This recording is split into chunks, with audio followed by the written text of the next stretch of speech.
cold, cloudy day was completely saturated with autumn. There was a heavy and oppressive smell of dampness in the air, killing illusory hopes for warmth.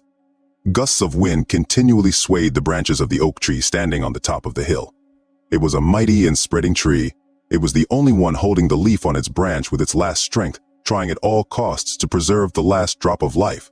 Below, in the valley, there was a small town, a rusty sign reading, "Welcome to Hoderville." The population of the city is 732 people, and now and then staggered under the merciless November wind. At one time, more than 700 people actually lived here. However, those days are gone. Now it is a half-abandoned city, which barely numbers 300. Evening was approaching, and twilight began to cover the settlement. There had been no lights on the streets of this city for many years, with the exception of a single store on the corner of Burroughs and Leto Streets. A 19-year-old blonde girl named Carrie Shaw worked at this grocery store. Once again placing the cans of beans on the shelf, the girl sighed heavily and looked at her watch. The hands showed 5:45. This meant that in 15 minutes her workday would be over and she could go home. During a 9-hour working day, Carrie managed to get pretty tired. She thought about her mother for a second. She was a great partner in the store. Together with her mother, they always coped with all the work without any problems. Carrie served a few customers, and her mother restocked the shelves and wiped the racks. After a day of work, they returned home in high spirits, knowing that their grandmother had already prepared a delicious dinner. However, only having plunged into the memories, Carrie immediately rejected them. Having wiped away a tear and swallowed the lump that had frozen in her throat, the girl went to the utility room to change clothes. Having exchanged slippers for boots and an apron for a coat, she left the store, inserted and turned the key in the keyhole. However, Carrie left the sign burning. This is what her mother did, and this also became her daughter's habit. The walk to the house took about 10 minutes at a fast pace. Hunger motivated her to get home quickly, but her thoughts slowed her pace. In her head was that fateful day when her mother left her. Doctors did not give a clear name for the disease. Some called it hepatitis, others called it leukemia. However, whatever it was, it ate Linda Shaw in just a month and a half. From a blooming and joyful woman, Linda turned into a shriveled and lifeless flower. The cemetery where she rested was located near the pedestrian road. Stopping at the forged gates of the entrance to the cemetery, the girl began to shift from foot to foot. In the end, taking the flashlight out of her purse, she decided to go visit her mother. The grave was located 60 meters from the entrance. 3 minutes later, she walked up to the tombstone and shone a beam of light on it. The caption read, "Linda Shaw, 523-163-960-9.13, 2008. A tear ran down Carrie's cheek. Then she shone the light around and saw several asters. Having picked 2 pieces, Carrie bent down to place the flowers on the grave. Suddenly, her gaze fell on another inscription, not previously noticed. Using a flashlight, she read 2 words scratched into the marble. "I'm back." The girl's surprise gave way to confusion, and then fear.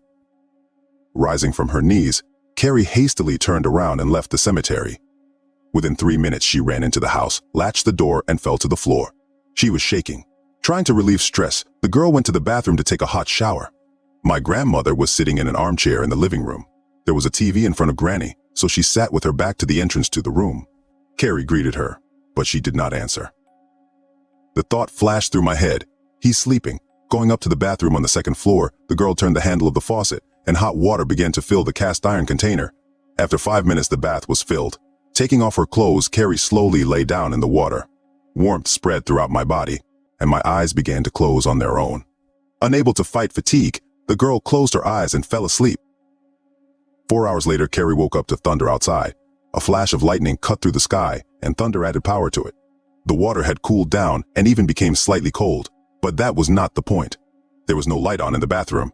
Having gotten used to the darkness a little, Carrie climbed out of the bathroom and dried herself with a towel. Putting on a robe, she went to the door and pressed the switch. The light didn't come on. After several unsuccessful attempts, the girl gave up and went downstairs.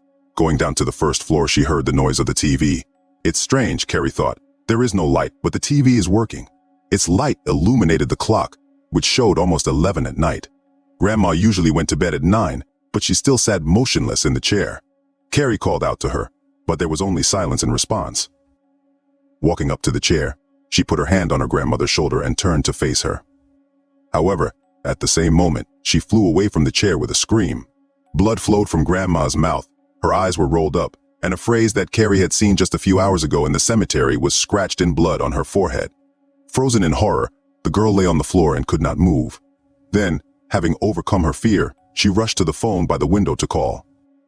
As soon as she ran to the phone and grabbed the receiver, lightning struck a power pole right in front of the house. The TV suddenly stopped working and went out, and instead of beeps, only silence was heard on the phone. Darkness swallowed the room. Carrie completely lost control of herself and fell to the floor in hysterics, and immediately after this, another flash lit up the sky.